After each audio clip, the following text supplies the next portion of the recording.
Hello, Natalie. How are you? I'm doing very well. How are you? Excellent. Why don't you go ahead and introduce yourself, and we'll start from there. Yeah, sure. So my name is Natalie Caples, and I'm the co-CEO of Central California Food Bank.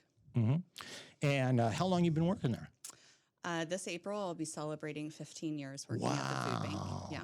So, the food bank actually started down at the fairgrounds. Am I right? Yeah. How did that start and everything? So in 1992, Right. a group of volunteers here, based in the city of Fresno, Yeah.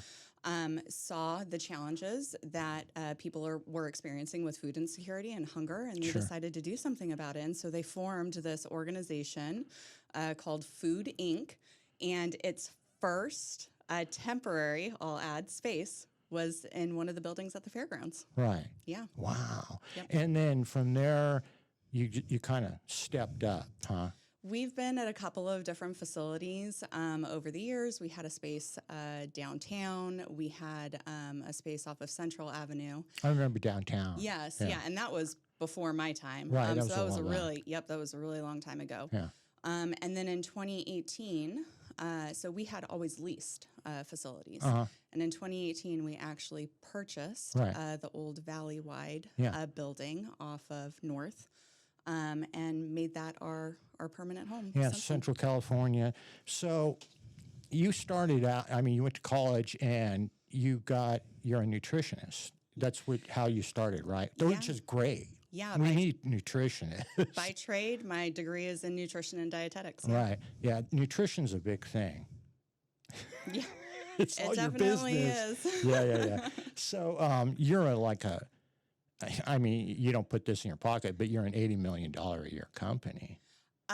Well, so technically our annual operating budget is $13 million. Okay. But when you are, looking at our tax information, right, we take all of the cost and the valuation of food, right? So like government commodities or donated produce to us. And so that really inflates like the valuation, right, for our organization. Yeah, but because I looked on the internet, it said 80 million. Yep. Yeah, that's a lot of food. Yes, it is. Yeah. So you go out of Fresno, Madera, Kings, Kern, where else? Tulare counties. Yeah, so Central California Food Bank is the largest hunger relief organization operating in this region. And we do serve a 5-county service area that starts at Madera and goes all the way down to Kern County. And I will say that in our other 4 counties, in Madera, Fresno, Tulare, and Kings County, we provide direct services, meaning that we work with member partners and we are directly serving that community. Yeah. In Kern County, we have a partner affiliate, the Community Action Partnership of Kern. So they're doing like the on the grounds, like boots work, and we provide them resources and support. Now, it says you have 300 partners. Are those satellite? So how does that work? Yeah, so it's a little complicated. Yeah. So let's go make it easier. So you go. Let's start with distribution, which is where you are off of North and 99. Okay, yes, that's our primary facility. That's where all the food comes in. Yes. Okay, and then it gets racked, I guess, and then you distribute it. And then it goes out, and then there's all kind of different venues. Yes. Yeah. So think about our operations like a hub and spoke model, right? So in order to provide services to food insecure individuals, in these 5 counties, we have to source food, right? So we get food from the federal government. We get, we purchase food, so we use donations, right? That our supporters, wonderful stakeholders, here locally provide us. So we'll purchase food, and that purchased food is usually the gaps and things that we can't get donated from like manufacturing processors. And then you have these other unique categories, which have grown a lot in my tenure, which is retail donations, and then our agricultural partners, our produce. So roughly half of the amount of food that we distribute is in fresh produce. Yeah, that's what it said. I was really astonished. Well, that's your diet and everything, which is really good. And Yeah. it's a benefit of where we're located, right? Right. We are in Oh, yeah. one of the most agriculturally Yeah. rich regions, Sure. in the country, if not the world. And so that's what we have access to. And our farmers are amazing partners because they grow food to get onto somebody's table. Right. They have a lot of the same goals that we have. They want their food to get eaten. And so we've cultivated some really amazing partnerships over the last couple of years. Yeah, I could see that by your growth. Yeah. So there's like, you serve like 300,000 people. Is that correct? Yeah. That's a So lot. it is a lot. Yeah. And those aren't, some of those numbers are going to be duplicated, right? An individual who is chronically food insecure, I gotcha. needing to access, services, Right. Maybe a couple times a month. So Yeah, that what I is not an thought. unduplicated. Yeah. Like 2 meals, 3 meals, that's meals. Well, it's at the majority of our member partner sites, they're actually providing multiple days of meals. And so, we talked about how we acquire food, how we get food in. Right. On the distribution side, we work with over 230 member partners. So this could be faith-based organizations, this could be community centers, this could be educational facilities, healthcare, hospitals. And we provide them the food, and then the food insecure neighbor, is accessing that member partner Right. site. And then in addition to that, we have many, many, many programs that are also filling the gap. Yeah, we'll talk about that. It just amazes me how big and how vast this goes. When I started looking into you, I've been hearing from a lot of, agricultural people and everything, and they talk really good about you and everything. Oh, that's so I wonderful. contacted you, Yay, of course. I love to hear that. I get good people. So, yeah, one of the deals is your growth. Yeah. I mean, the valley has grown, but you've really grown. Yeah. How many employees do you have? Exponentially. Yeah. We have over 60 employees. Full-time employees. Full-time employees right now. This year we have some vacancies. We're supposed to have about 65 employees. Okay. And we'll probably continue to grow that number over the next couple of years as we are really looking to diversify our programs and services and be a lot more specific in meeting the neighbors where they are. Yeah. So groceries to go. Explain that. That's one of my favorite programs. Yeah, So I'm glad good. you started there. Yeah. Groceries to Go was a program that was born out of the pandemic. So we started Groceries to Go. Really? Yes. So this is recent. It's recent. Okay. We actually launched the program in May of 2020. So not too recent, right? But, it's been operating enough. for a couple of years. Yeah. And as a food bank, I described earlier, we really do operate as a hub and spoke model. And so really there are no direct services that have typically been provided at our physical location, at our warehouse. What do you mean by direct services? An individual historically has not been able to come to the to food bank you. and get emergency food. Okay. Right? That's what, our member partnership and our programming has historically, served as. Distribute, yeah. Yep. And it had always been a little bit of a pinch point for us, right? And it wasn't too bad because we were so far away, right? From we were in Calwa at the time, and now we're at North and 99, and so you wouldn't get too many people out there, but you would get individuals that would come to our site seeking food services, not knowing about the structure, not knowing where they can access food. And it was so hard to not be able to meet that immediate need. Right. So we had always thought about what an on-site food pantry might look like. And when the pandemic struck, a number of our member partners were not able to operate, or they had to transition the way that they were providing services, right? So Now, what's a member partner? So that is our network of food pantries. Oh, okay. The 234 member partners that make up a large portion of how we provide services. Gotcha. So that like faith-based organization, that community center. Yeah. They rely on volunteers. A lot of them rely on volunteers to distribute food. And so when the pandemic struck and everybody was sheltering in place, a lot of our member partners really had diminished capacity to be able to provide services. Wow.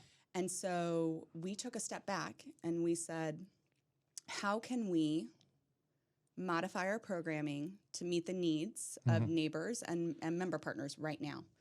And Groceries to Go was born. And basically what it is it is an online appointment-based grocery pickup program, similar to how you and I would access like Target or Walmart. So a neighbor that is food insecure can go online and they can schedule an appointment to, at first, in May of 2020, come to our physical location for a contactless pickup of food. Right. And of all of our programming, this is probably the most comprehensive program in terms of the type of food that you're going to receive. So depending on household size, a neighbor would receive 1 or 2 food boxes with shelf-stable food. Right. They would receive a variety of produce.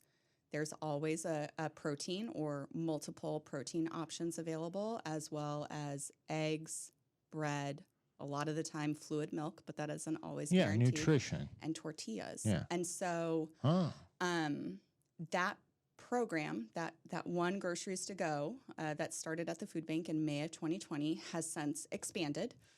We have 13 sites now operating in Fresno and Tulare County, and that is with the help of those member partners, right? Faith-based organizations, community centers, et cetera. They help us operate that program. And then in September of 2022, we actually expanded our services with the help of a partnership with Amazon to home delivery. So we have a small branch, which we're really focusing on seniors, immunocompromised, or individuals that experience transportation barriers. And they can receive a delivery of through Amazon? Through Amazon. So we provide the food, we cover the cost of the food and the food box, but Amazon helps provide us that last meal delivery to the home. So they pick up the freight then? They are from you basically donating. They're donating their driver time. So excuse me. So you have a lot of trucks coming in all the time then. With Amazon, we have got it streamlined. They are using time? their smaller, they're smaller like flex drivers or smaller like van drivers. And we started out small, right? Because we weren't sure, what the response was going to be. With the home delivery arm of Groceries to Go, we're serving about 500 households per month. Wow. So we're starting there. We're going to evaluate, the program and that investment. Yeah. I was going to ask you about COVID and how that worked. So this is how it worked. That's one of the programs. It was born out of COVID. Yeah. So you had to do some brainstorming and figure things out, right? Yeah, I think for a while, the way traditional food banking changed, right? Member partners or sites that were doing distributions, they were so amazing and innovative. They went to drive-through distributions, right? Contactless, driveless. So instead of somebody coming up to your food pantry, right, or walking up and accessing it and carrying food away, they shifted their whole model to be able to accommodate drive-through distribution, so the neighbor could stay in their car, or they could, hitch a ride with a friend, and it limited exposure, right? And it really served a purpose during that period of time where the need was heightened. Yeah, it was really and you scary. Still needed to provide the service. Yeah, for the first 2 or 3 months, it was really scary, and people didn't know what to do. Yeah. So you had to react. Yes, you and Improvise. global pandemic, right? Yeah. Like that's where your innovation and creativity kind of has to come out. So this Groceries to Go, it's going to be a permanent thing. It is going to be it is.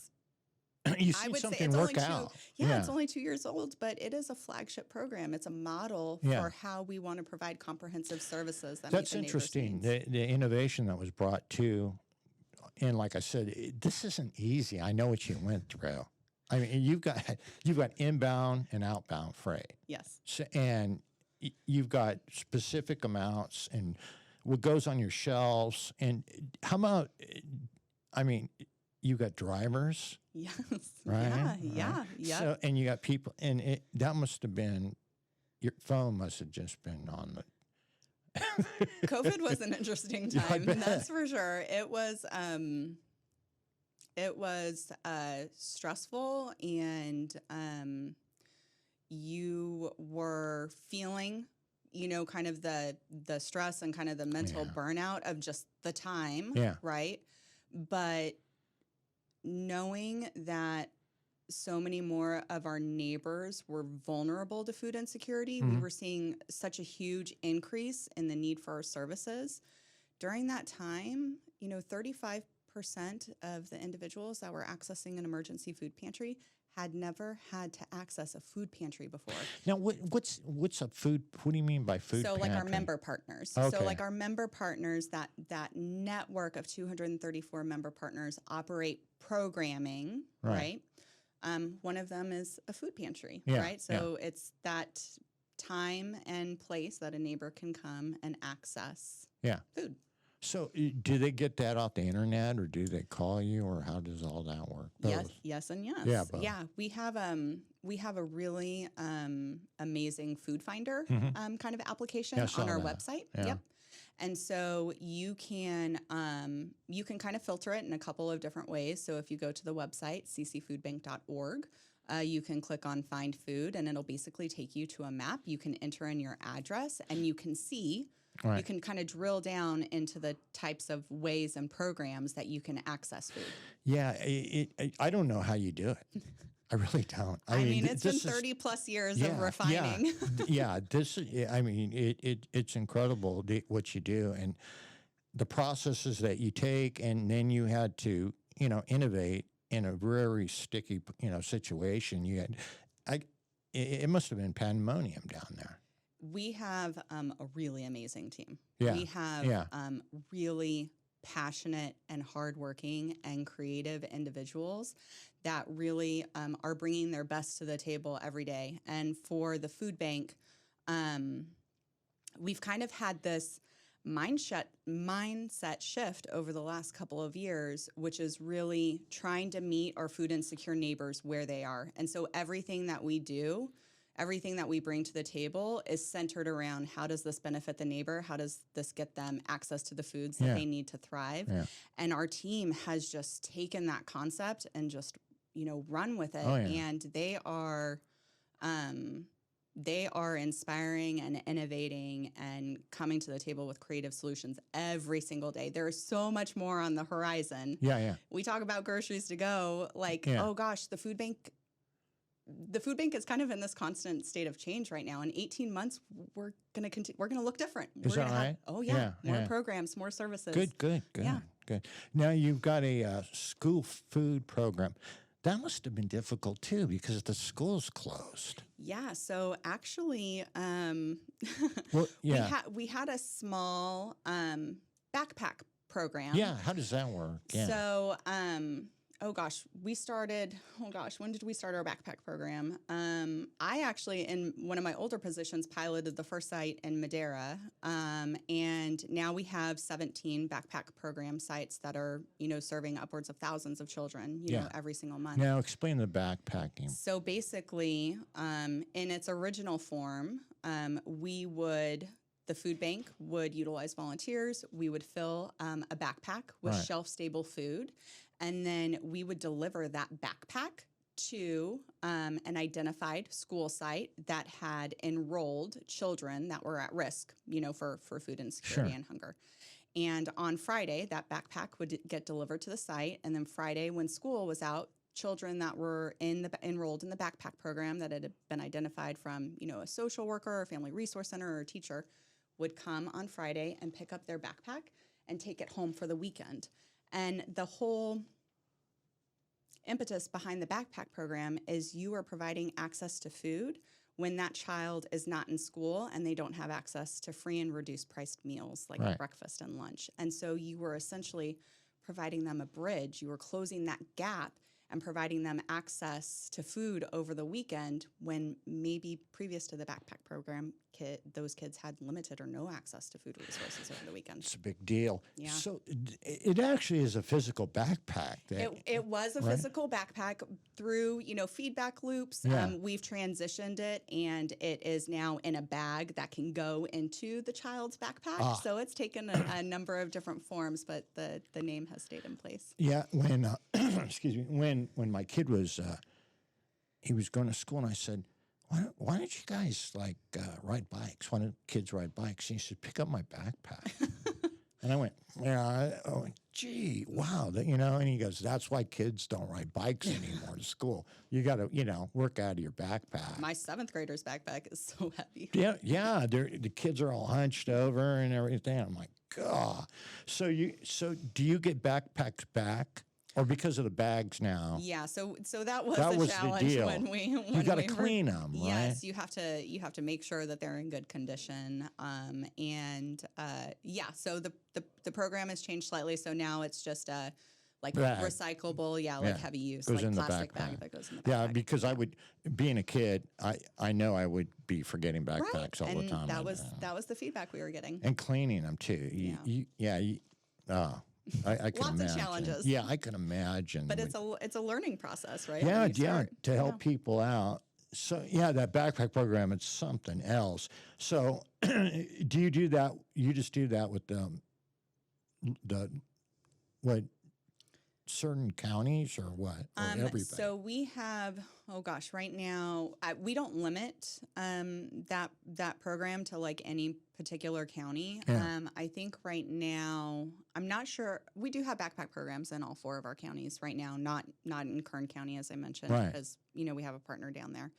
But basically, what we're doing is we are looking at California Department of Education information. We're looking at schools that have the highest eligibility for free and reduced priced meals, right? Kids that are very vulnerable to food insecurity, and we're asking schools to partner. I can't imagine how you even figure that part out. Because I mean, who do you talk to at the school level to give you need information, right? Yeah. So we access so California Department of Education is really great because they publish that information online, so you can see utilization or eligibility for free and reduced priced meals online. So that kind of helps us narrow down, right? Yeah. Because we want to recruit schools that are under-resourced, highest areas of need. So that kind of gives us a little bit of like strategy or target area. Right. But it does take significant support and buy-in from the school site itself. And usually it starts with getting buy-in from the principal or having a champion, like a social worker or a family resource center person or just a teacher who is really passionate about doing the work that helps bring that leadership individual, right, that decision-making individual to the table and expressing why. So do you have a liaison? We have a really great community programs manager. So, and then we have, working with our community programs manager who kind of focuses on these like special programs like Groceries to Go, like child hunger, like senior hunger. She has a individual that works with her, a coordinator that specifically focuses on child hunger. Yeah, there's a lot of schools. There are a lot of schools. Yeah. And so I can imagine, well, I can't even imagine because it's so big. Yeah. We're right now with, our school program or our child hunger program outside of the backpack program. We're working with about 25 school sites right now. Okay. And part of that is because we have sourced, grants to help us execute at those sites. Some of that is donations, general operating funds that we're using. And so we would love to be able to continue to grow that program. It's amazing the logistics in this whole thing. I mean, we at the heart of what we do logistics. Oh, well, most of it is. I mean, you got to, figure out where you are and where you're going and everything. So what, what foods are included and how often do the kids receive the foods? So it really depends on the school site. Okay. So our child hunger programs basically are what we call them being on a continuum of choice. Mm-hmm. That's like our internal phrasing. And so depending on what the school site has the capacity to accomplish, right? If they are really low resourced or they don't have the space, they may do a once a month distribution of a boxed, like shelf stable product. Okay. But then we have other schools along this spectrum or continuum of choice where school sites have a classroom dedicated to basically a shopping area. Right. And they stock it with open shelves, and a family can come in and they can shop the classroom and pick out the foods that they need. They have dedicated spaces for this. Some of our school sites Unbelievable. do. Yeah. I know it's the investment that the school sites have made to be able to serve their families outside that of is the unbelievable. education space has been really heartwarming. Yeah, they got a racket and put shelf space and all Some kinds of them stuff. even do fresh produce, and we're working to build capacity to be able to provide perishable items like that's milk a and big eggs. deal. And Yeah. dairy. Yeah. A lot of kitchens were closed and all kind of weird stuff. So Mm-hmm. you work with all this stuff. Basically, and that's what our community programs manager does. Yeah. She basically says, where are you, along this continuum? What do you have the capacity to do? And we are basically individualizing programs at the school site based on what the need is, what resources they have available to them, how many teachers or volunteers are there to support them. Yeah. And we really create a program that is unique and special to that school Yeah, site. that's the pantry program. That's we call it our child hunger programs or our school pantry program. Yeah, I was talking to a couple people in the produce industry, and they're like, we have a hard time finding kids finding food. And I was like, what? Yeah. I couldn't believe that. Yeah. One In this day and age, and and like San Joaquin Valley and everything is, wow, that's a big thing. Yeah, 1 in 4 adults and 1 in 3 children are food insecure in our service area. 1 in 3? 1 in 3 children. Mm-hmm. Man, Yeah, that's 33%. Yeah. That's a lot. it is. Jeez. Well, they 300,000 sounds right for $750,000 or $750, 750,000 people, over all the counties and everything. Yeah, that sounds about right. Yeah. Yeah, that's We're in this really weird area where we're in a bountiful region, but we do have really high rates of food insecurity. yeah. Yeah. Yeah, when I was at the Bay Area, I worked with the San Francisco Food Bank, and I couldn't believe it. I mean, they were moving really quick. They are Things very move, efficient yeah, operation. things move really quick at these food services and everything. Yeah. What foods are included and how often can families access these foods? Yeah, so with the school pantry program or the child hunger programs, as I mentioned, it's very different, right? So at these, school sites where they have a dedicated classroom, right?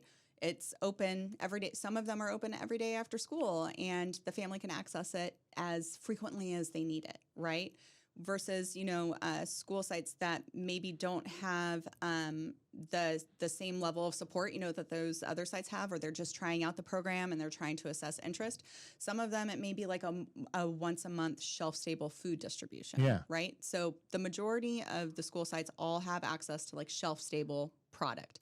Those would be some of your typical things like, beans, rice, canned fruits, and veggies, peanut butter, cereal. And then you go along that continuum, to the school sites that have more of that shopping environment, and they can have bins that are full of, like snack items. They could have bagged fresh produce, and some of them are doing things like eggs and tortillas if they have the capacity to store. So it really just depends on the school. No one school site is going to run exactly the same way or have the same menu, right? It really depends on that school site's internal capacity, and we do work with them to help build it. So if they desire to, they can do more. Yeah, one of my friends, he used to walk around the school for exercise in the mornings, and he said he saw that. He said the cars were all lined up. Was that during the pandemic? Yeah. So Fresno Unified was really, really great, great partner during the pandemic. We worked with a number of sites during COVID to basically do drive-through distribution. Yeah. So we would drop boxes and produce at designated Fresno Unified sites. They would use their communication services to communicate or text out to parents when to be there. And it was before, pandemic EBT came out or in conjunction with pandemic ABT. parents were able to access their, maybe their homeschool site or Yeah. a school site that was close to them with food, right? Yeah. Because they weren't used to having their kids home and having to provide food Right, during that that was time. a big and- deal. Yep. Yeah, they go to school to eat. Yeah. Right? Or you would eat at school as a benefit, Yeah. right? And so, I mean, I know when I was at home and I have 2 kids, Yeah. early days of the pandemic, and you're challenged with the food supply challenges, right? And cost of groceries. I was like, oh my gosh, you guys are going to eat me out of house and home. Yeah, It's what else do you do? They're telling you all this. You don't know it to go outside. You can't communicate, and you just sit home and eat. There's nothing more. But it was really interesting because he was telling me. He says it is massive. He said the line of cars, and I'm like, well, where are they going to get food? They eat during school. The food comes to the school, so they have to go pick it up, bring it home. Yeah. He said it was every day. Yeah, and Fresno Unified did a really good job too, their food services department of figuring out how they were transitioning the foods that they were providing for breakfast and lunch and having that be available too for parents and students to access during COVID. So it was what, like twice a day or once? I don't know what Fresno Unified, I can't remember exactly what Fresno Yeah. Unified was doing, but for us, I think we chose anywhere between 9 and 13 unique school sites, and then we distributed twice a month. Once or twice a month. Yeah. Yeah. Because it says, we distribute over 2,900 boxes each month to families. And that Is that low? I can't remember the website, the last time the website was updated, Yeah. but with our school programming or our child hunger programming right now, it has grown. Yeah. Yeah. 2,900 boxes. It's more. Yeah. Still. And it's different, That's right? Because huge not for everybody me. offers a box. Sometimes they have the shopping environment, right? How big's a box, too? Usually anywhere between like 15 and 21 pounds of food. Yeah, that's a big box. Yeah, that's a box. And for us, we do work on donations and grants. And so it is supplemental, right? Depending on family size, there's no way that box can meet all of your food needs, right? Yeah. But it is meant to be a gap. It's meant to be a support. Yeah, it's in 19 schools in 5 counties. Yeah, so we're actually up to 25 school sites right now, and that doesn't include the 17 backpack program sites. Jeez. Yeah. Yeah. Everything is in flux. No, right? I know. No. You're going. Yeah. Well, yeah, that's amazing that you can react that quickly. Well, people have to eat. Yes. And you have a great mission, you. and Yeah. and your people believe in the mission that work for you. They do. So that's why you're so successful. Yes. Yeah. It's the team. Yeah, It's because really you are the team. successful. Yes. The mobile pantry program, we talked about that. Neighborhood markets or farmers distributions. Mm-hmm. Mobile Yeah, those are pantry. like more of our fresh produce distributions. Yeah, So, now 50%, somewhere around there, 50% is produce, right? Yeah. Yeah. Yeah. Well, that's stuff and that has to go. It does. So we get, we get cold product. Yeah. A lot of the donated product is cold. We have over the years, really worked internally to continue to refine our processes so that we can provide the neighbor the highest quality fresh produce Right. that we get donated. And that's taken a lot of different forms over the years. But in July of 2021, with the help of a donation from PR Farms, we actually unveiled a pack line. So we have an old apricot line that was donated to us. Uh-huh. And so all of these large bins and totes of produce that get donated to us in order for us to provide the highest quality, produce out to our member partners or neighbors that are accessing these neighborhood markets or mobile pantry sites. We actually run that product over the pack line. So we reduce spoilage. We take out, product that, as you said, maybe, you get like one squished plum at the bottom of a bin and it can, Well, you could have spoil the people for badge. that too. We use volunteers. Volunteers and workforce development help us run our produce pack line that helps us provide higher quality produce. To our So that's neighbors. all out of your distribution system. It's inside of our So warehouse. all these people come there just to help you. Yeah, That- we How many people is that? over 6,000 volunteers per year. Yeah. Oh, jeez. And so they're making boxes. They're making, they're making, our bags that go in our backpack program. Volunteers, groceries to go. We talked about earlier. We have 2 full-time individuals that run groceries to go in those 13 satellite sites. Yeah. Everybody else that's on site in our pantry is volunteers. Our workforce development. Yeah, that's quite a deal. Yeah. Hester, Alberta, and Ken. What was that? Our senior hunger programs. Oh, senior hunger. Yeah. Yep. We, there are, as I mentioned earlier, we are striving to be neighbor focused, and different individuals access our food services in different ways, and they need different things. Mm-hmm. And so for our seniors, we have partnered with community organizations that have reach into the senior community. So we partner with them, and we've created kind of a heart healthy box for seniors. And so it does have different food, low sodium, heart healthy, whole grains, different types of things. And they are utilizing, that box, and just kind of like how we're meeting the families and the students where they are at the schools. We're partnering with individuals that are serving seniors and expanding that program. Yeah, how do the seniors get the food? So they will basically go to the partner that we're working with, or in some cases, we have partners that are operating programs that seniors are enrolled in, and they'll deliver to the home. Oh God. Yeah. Yeah, there's a lot of that. There's a lot of nuance. Yeah, you have it's like I couldn't even imagine the logistics that it's incredible. I mean, you got these numbers. Over the age of 16, make up 16.5% of Fresno County's population. Mm-hmm. Often they face major barriers to accessing language, transportation, technology, increased nutrition needs. Yeah. So that's where all your nutrition information comes in. Yeah, and we do, our community programs manager is also a registered dietitian by trade.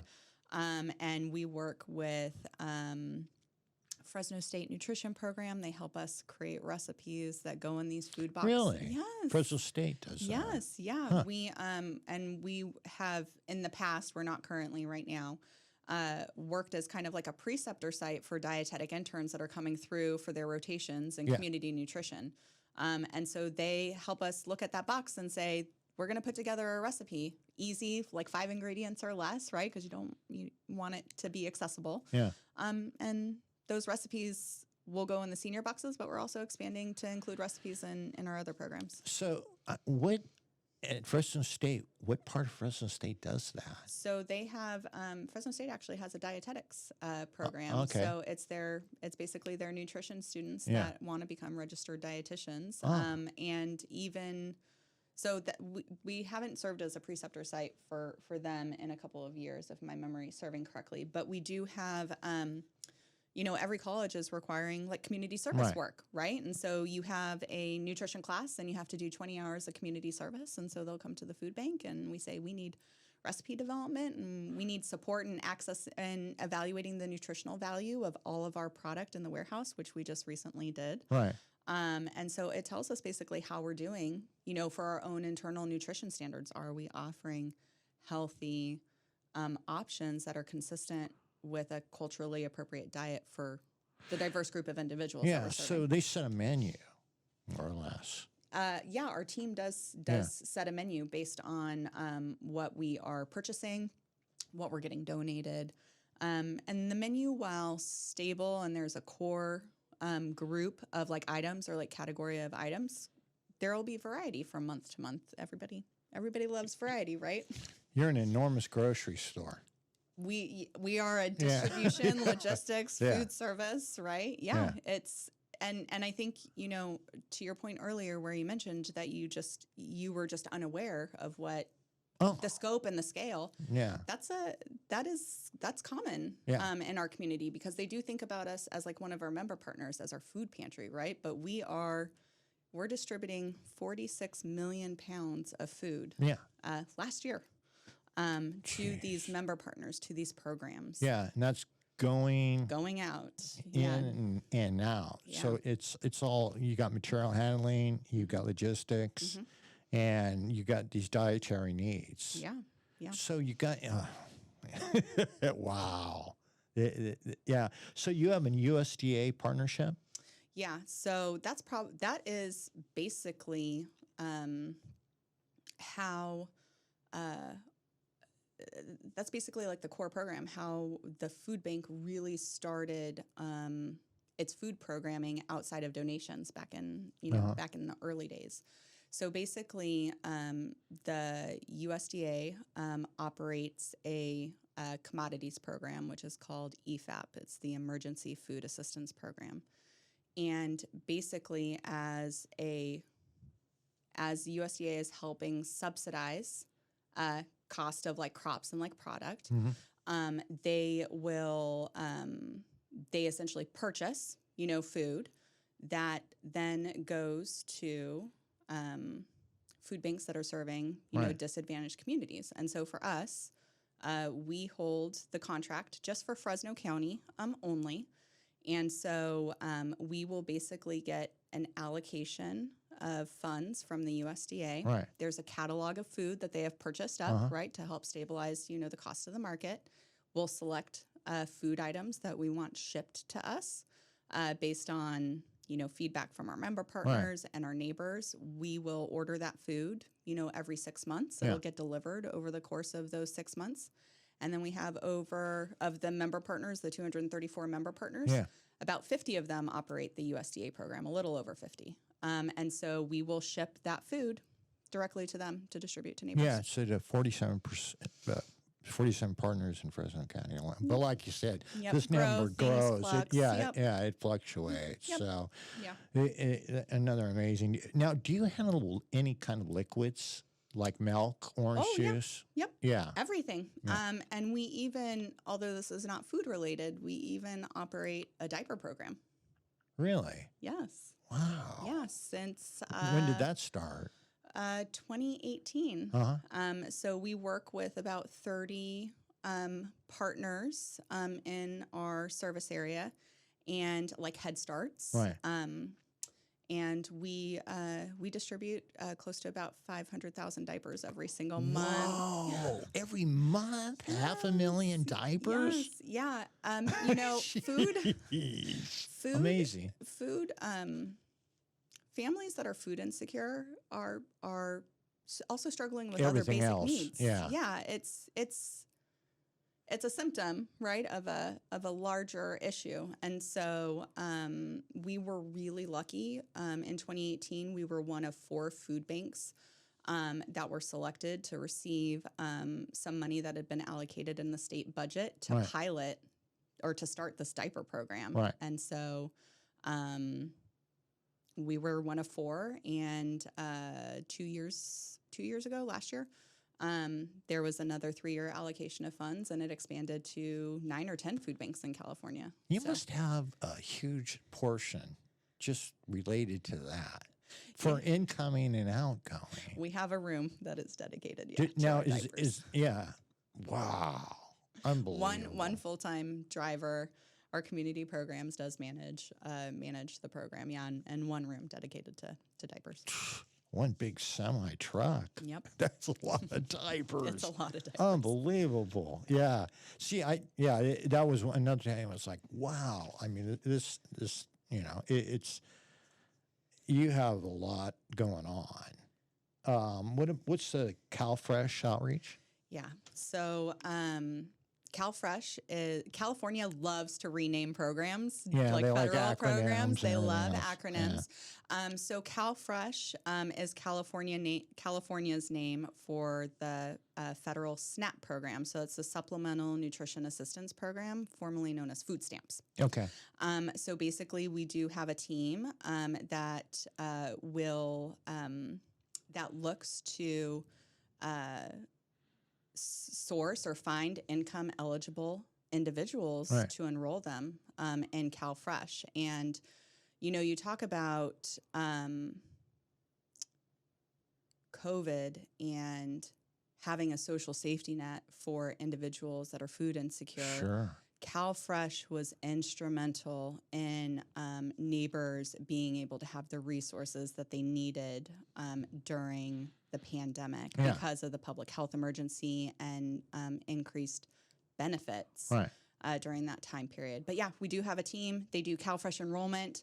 If an individual thinks that they're eligible for CalFresh, you can actually go through the initial application process online on our website, Yeah, ccfoodbank.org. yeah. And then a staff member will reach out to you. They'll walk you through the process. We work with the county, different counties, and submit all of your information. And then we help you follow up and complete, So there's all of your documentation. Yeah, and, you have a ton of clerical in all kind of directions. well, too. and CalFresh makes sense for us, right?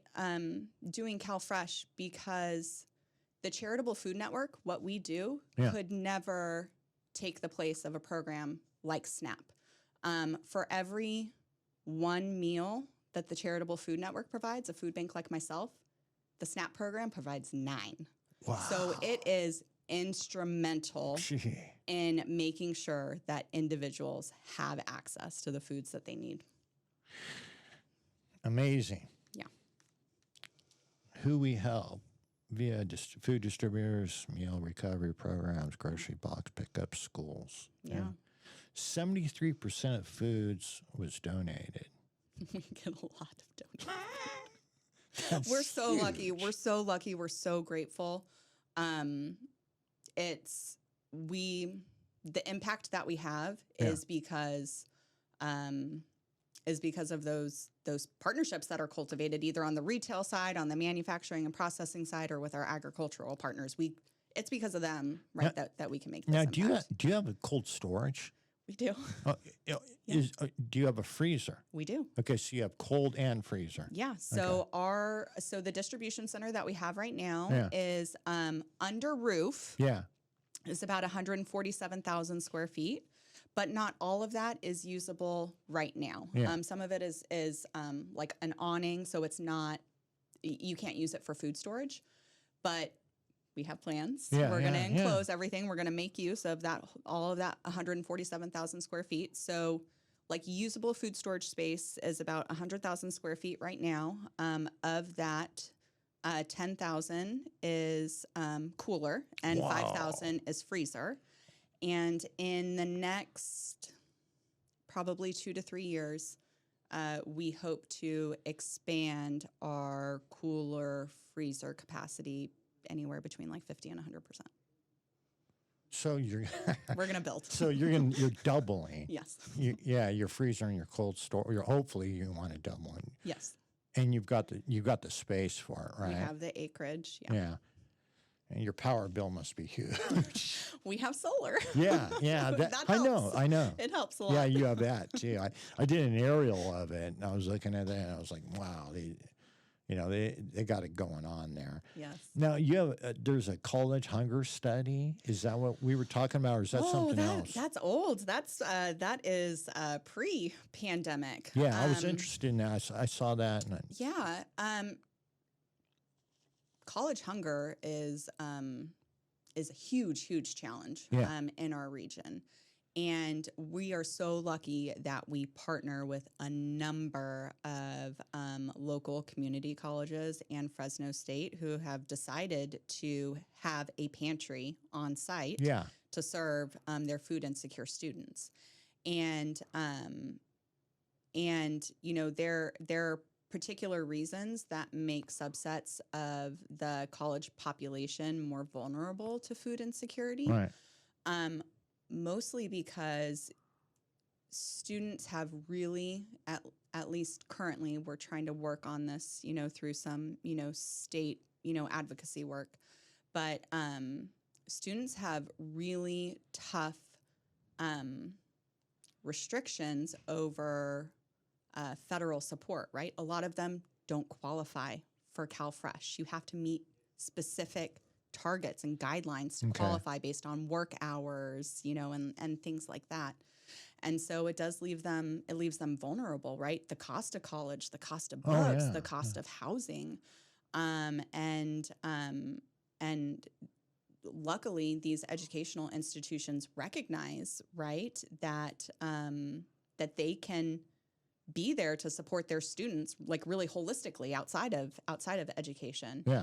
And so, a couple of years back, we did partner with our national partner, Feeding America, to complete a college hunger study, just to give us more information about the challenges and barriers that college students are experiencing, right, when it comes to food access. I've talked to a lot of productive people, that have graduated college and everything, and a lot of them told me about the ramen stories, and they just barely ate and stuff. And I was that like, is wow, so, that's a big deal. That is prevalent. Such a common narrative that you hear from college students, right? We've heard stories where students are living out of their car to be able to afford to go to school. They are going days, skipping meals, right? To be able to. It's an ongoing thing too. It's not just Nope. There's, but the educational space has been such an amazing partner, right? From like our elementary school, like K through 12, like all the way up through our community college and colleges here locally. They see it. They are seeing what their college students are experiencing, and they are stepping up to the plate and saying, how can we support our college students so that we can put these productive, educated individuals into the community, right? Where we can leverage, right, them to make our community better. Yeah, it's a big thing. College, you got to eat to power your brain. You do. And you got to get in some exercise, which burns more calories and food and everything. But I always thought that it would be good for, like in physical education, if they had a nutrition study instead of all physical education. That it was just a thought that I had, because kids, parents, a lot of them, they don't understand nutrition. Yeah. You should be eating this and that, not this and that. Because I have a degree in it, and it's still confusing to me sometimes. Science changes, right? Yeah. So. Well, you probably know it, but people can't understand what's on the package. Like, you turn it over and you see, okay, this has got 160 calories, but it's got 160 calories and it's got 4 portions. So that's multiplied by 4. Reading a food label is it's literally one of the classes that you take, when you're and there are organizations that we partner with that do focus really heavily on cooking and nutrition education. Right. That's good. There are services there that help individuals and parents and families understand, right, how to make the best use of food. There was nothing when I was a kid. There was no nutrition. Nobody knew anything about it. But now there's a lot of sources where you can find about nutrition and everything. Mm-hmm. Is there anything that you'd like to talk about that we haven't hit on? Well, we could talk about some future plans. Sure. And we can also talk about, the food bank is growing and really does do amazing work. For every $1 that we get donated, we can provide 4 meals into our community. Yeah, that's big. And there are lots of opportunities to get involved with our organization, donating your time by volunteering, donating resources. You can go to ccfoodbank.org, and it's easy. You press the Donate Now button, and you can help us feed hungry neighbors, right? Like I said, one in 4 adults and 1 in 3 children struggle with food insecurity here locally, and I don't think enough people know that. I don't think they realize that hunger is such a prevalent issue, underlying issue. Yeah, I found that out. I didn't know that until I started talking to various farmers groups and stuff, and I kept on hearing this specific thing about kids not able to get access to food, and I was like, that's not good. Yeah, it's not. Yeah, It's not. yeah, and it confused me. Yeah. But I thought about it. Well, yeah, they're telling the truth, and Yep. that's not a good thing for kids. No. And, we're working with some really amazing partners that are helping us great. make strides and, Yeah. and close that gap. Yeah. So you need help. Yeah, Yeah, we good. always, we're always looking for volunteers. We are time, talents, and resources. If you Right. have those and you have a passion for, your community and you want to do something about food insecurity, we need the time, talent, and resources that you have, and we're more than willing to have a conversation to see where your interests lie and where you best fit. Excellent. Yeah. Well, I've learned a ton Great. of information. I always do. I mean, this is incredible, all this stuff. Yeah. You know. Well, and just to be on the lookout, in March, hopefully in March or in April, we're going to launch a new program at the Fresno Mission City Center. It's called First Fruits Market. It's basically for lack of a better term, a free grocery store, Okay. right? Where individuals who are on that campus or peripheral to that campus can come get food when they need it. And then we're going to be breaking ground at our facility on a new 17-ish thousand square foot volunteer center, Wow. which is going to be the host for a one-of-a-kind program for food banks on the West Coast. We're going to have a protein repack facility. Wow. And so we're going to be able to take bulk donations of protein product and repack it down into household size retail Excellent. items to provide better and more diverse protein options to our neighbors. Terrific. Yep. Okay. Well, I thank you very much for coming in. I hope people will. I'll put your website and Yeah. everything, Yep. and people can, do some more research. But I think we went over a lot of things and pretty much covered everything. Yeah, we talked about a lot for Yeah, sure. the short list. Yeah, the short list. Anyway, thanks for coming in and have a great day. Thank you. Okay, You too. bye-bye. Bye.